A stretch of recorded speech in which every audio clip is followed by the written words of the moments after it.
without further ado, we have Margo Simmons, who will be talking to us about the Dakota Pipeline.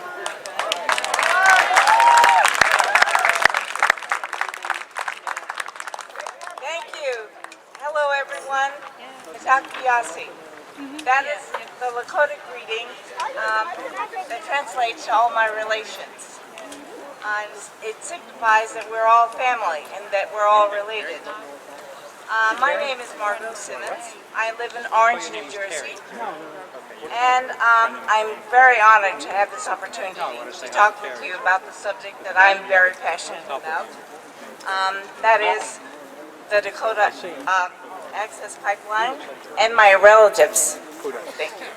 And my relatives who are out there on the front lines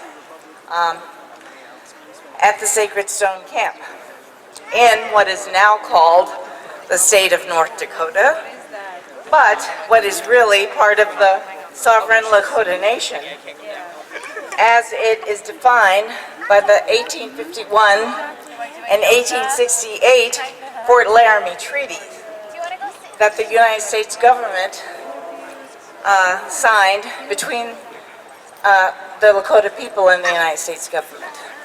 So you see, my people are being arrested for being on their own land. And that's something that perhaps many people don't know.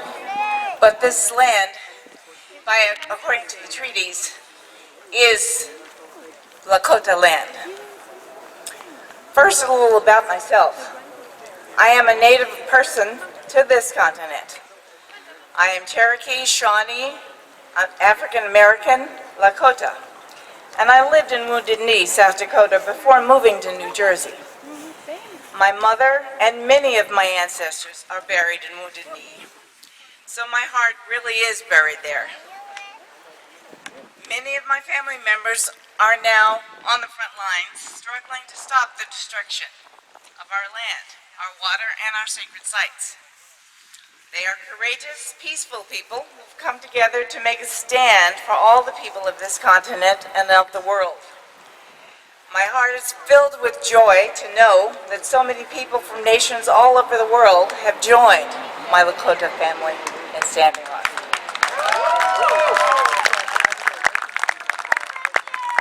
Thank you. Over 5,000 people have gathered at the Sacred Stone Camp. So finally, the nations are united, as it was foretold long ago. Crazy Horse said, "The red nation shall rise again, and it shall be a blessing for a sick world, a world filled with broken promises, selfishness and separations, a world longing for light again. I see a time of 7 generations when all the colors of mankind will gather under the sacred tree of life, and the whole earth will become one circle again."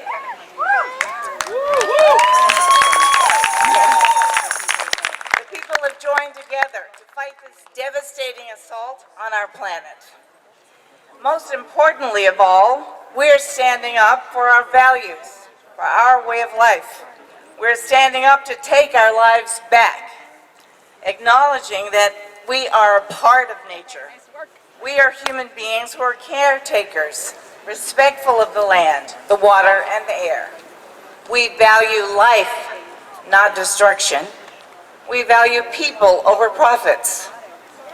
This coming together of social and environmental organizations with the indigenous people of the world represents to me that we're taking our lives back from those who would destroy us all in the name of money and greed. But while I am heartened by this incredible show of unity, I am also wary. I realize that we must remain vigilant and seek to expand our presence and insistence that life is precious to us. This is not easy to do, given the current atmosphere that seems to be pervasive in North Dakota. Corporations have hijacked government to dump their pollution on the land and people, without paying the cost for those actions. They pocket these avoided costs and call it profit. It's not profitable for the people. Yes, every day there are new pipeline leaks. The government of North Dakota is arresting many of my relatives.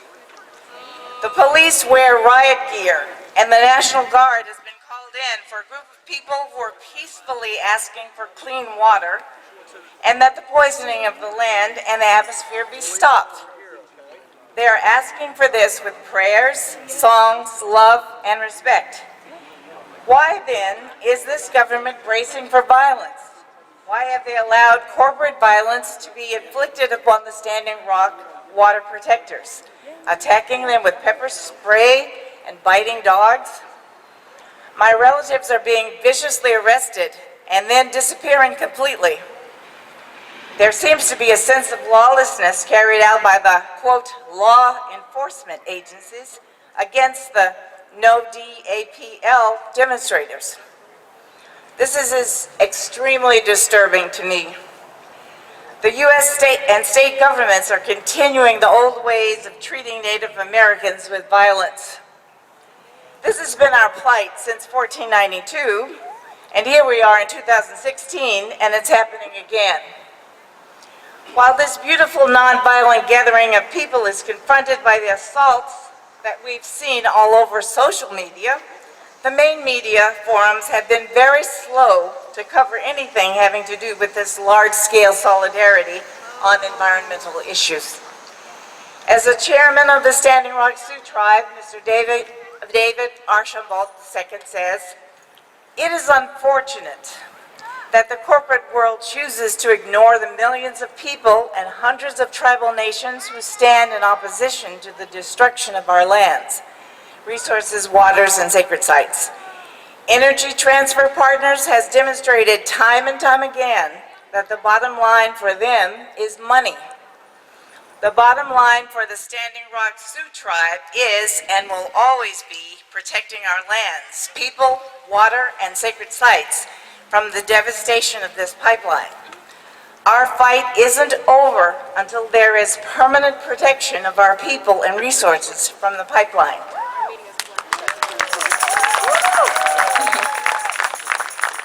So I'm here today to ask us, the Green Party of New Jersey, to support and stand with my relatives to defeat the Dakota Access Pipeline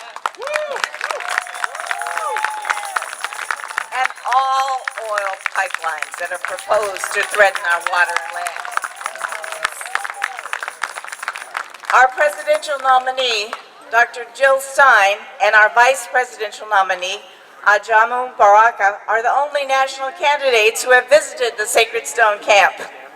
For that, both of them have received arrest warrants for trespassing from the state of North Dakota. We thank them from the bottom of our hearts for their attention. We would like to offer the same arrest warrants to the other candidates.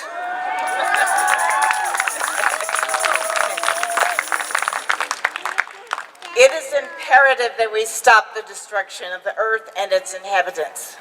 We are all part of the earth. We are water. Water is life. We don't have much time left. I ask you to take a stand for life, for people, before greed pushes us all over the cliff of annihilation. Stand with strong hearts. No Dakota Access Pipeline. Thank you.